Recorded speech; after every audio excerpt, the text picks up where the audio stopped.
எங்களது தற்போதைய மற்றும் வருங்கால வாடிக்கையாளர்களுக்கு அன்பு வணக்கங்கள். இன்னைக்கு நாம் பார்க்க போகிறது பெரும்பாலான வீடுகளில் சந்திக்கிற கரையான் பிரச்சனையை வீடு கட்டுறப்பவே எப்படி தடுக்கலாம்ங்கிறத பற்றி தான்.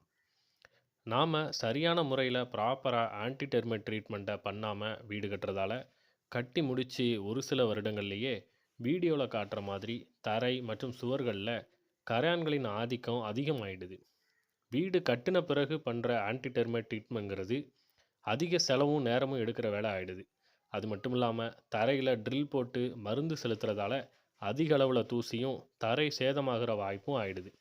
இதை நாம் வீடு கட்டுறப்பவே ரொம்ப எளிமையான முறையில் தடுக்க முடியுங்கிறத பல பேர் தவற விட்டுடுறோம்.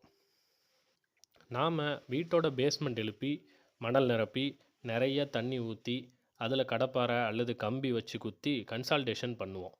அப்படி பண்ணி அது நல்ல கன்சல்டேஷன் ஆகி ஈரம் வற்றி செட் ஆனதும் தரையை சமமாக லெவல் பண்ணிடணும்.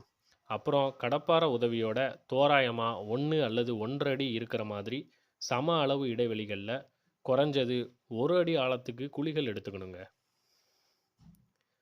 அதுக்கப்புறம் நாம் கலக்கி வச்சிருக்கிற கரையான் மருந்தை இந்த குழிகள் நிரம்புற வரை அல்லது ஒரு குழிக்கு 1 முதல் 1.5 லிட்டர் வரை ஊற்றிடணும். இந்த கரையான் மருந்து வெவ்வேறு தயாரிப்புகளில் மார்க்கெட்டில் கிடைக்கிது. 1 லிட்டர், 5 லிட்டர், 20 லிட்டருங்கிற பேக்கில் வர்றதால நம்ம பில்டிங் அளவுக்கு தகுந்த மாதிரி வாங்கிக்கிடலாம். நாம் இந்த பில்டிங்க்கு வாங்கினது 5 லிட்டர் கேன் டெர்மிகார்டுங்கிற பிராண்டில் 1900 ரூபாய்க்கு வாங்கியிருக்கிறோம். நீங்கள் எந்த பிராண்ட்னாலும் வாங்கிக்கிடலாம். ஆனால் அதோட இன்க்ரீடியன்ஸில் குளோர்பைரிட்டோஸ், லிண்டேன் அப்படிங்கிற பூச்சிக்கொல்லிகள் இருக்கிறத உறுதிப்படுத்திக்கோங்க. 1 லிட்டர் மருந்தை 40 லிட்டர் முதல் 50 லிட்டர் வரை தண்ணீரில் கலந்துக்கிடணும். இந்த ரேஷியோ பிராண்டு பொறுத்து மாறுபடலாங்கிறதுனால நீங்கள் வாங்குகிற இடத்துல கேட்டு தெரிஞ்சுக்கோங்க. இது ஒரு பூச்சிக்கொல்லி மருந்துங்கிறதுனால இதை கையாளும் போது கவனமாகவும் கையாண்ட பிறகு சோப்பு போட்டு கையை கழுவவும் மறக்கக்கூடாதுங்க. குறிப்பாக குழந்தைங்க கைக்கு எட்டாத மாதிரி பார்த்துக்கிடணும். இந்த மருந்து கண்ணில் பட்டால் கூட ஏதாவது பிரச்சனை வரலாம். ஸோ அப்படி ஏதாவது நடந்தாலும் உடனே டாக்டரை பார்த்துடுங்க.